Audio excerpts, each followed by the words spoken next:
கொண்டு வந்திருக்கக்கூடிய கருப்பு சட்டங்களான CAA, NRC, NPR ஆகிய சட்டங்களை தமிழ் மண்ணிலே அமல்படுத்தக்கூடாது என்று மனிதநேய ஜனநாயக கட்சி தொடர்ந்து வலியுறுத்தி வருகிறது.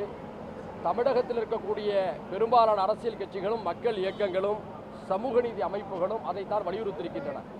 அந்த அடிப்படையில் இன்றைய தினம் நாங்கள் எங்களுடைய ஜனநாயகபூர்வமான எதிர்ப்பை இந்திய தேசிய கொடியை ஏந்தி கவர்னர் உரையை புறக்கணித்துவிட்டு இன்றைய தினம் நாங்கள் வெளிநடப்பு செய்திருக்கின்றோம்.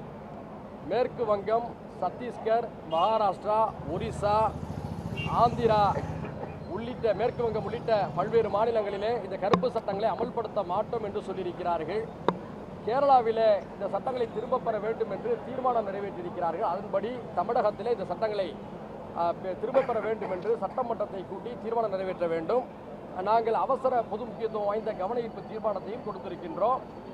இந்த சட்டங்களை அனுமதிக்கக்கூடாது என்று 2014ஆம் ஆண்டு தேர்தல் பரப்புரையில் அஇஅதிமுகவுடைய முன்னாள் பொதுச் செயலாளரும் சமூக நீதி காத்த வீராங்கனையுமான முன்னாள் முதலமைச்சர் டாக்டர் அம்மா அவர்கள் கடுமையாக எதிர்த்தார்கள்.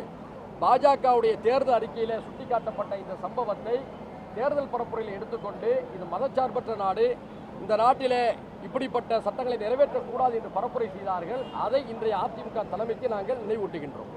நீங்க அதிமுக உறுப்பினராக இருக்கீர்கள், இது தொடர்பாக உங்கள் மீது நடவடிக்கை எடுக்க வேண்டும் என்று ஏற்கனவே அவங்க தரப்பில் சொல்லிட்டு இருக்காங்க. இந்த நாட்டுடைய ஜனநாயகத்தை பாதுகாப்பதற்காகவும் அரசியல் சாசன சட்டத்தை பாதுகாப்பதற்காகவும் சமூக நீதியை பாதுகாப்பதற்காகவும் நாங்கள் செய்யக்கூடிய ஜனநாயக வழியிலான இந்த போராட்டங்களுக்கு எதிர்வினையாக என் மீது அவர்கள் நடவடிக்கை எடுத்தால் இந்த நாட்டுடைய நலனுக்காக அதை நான் ஏற்றுக்கொள்ள தயாராக இருக்கிறேன்.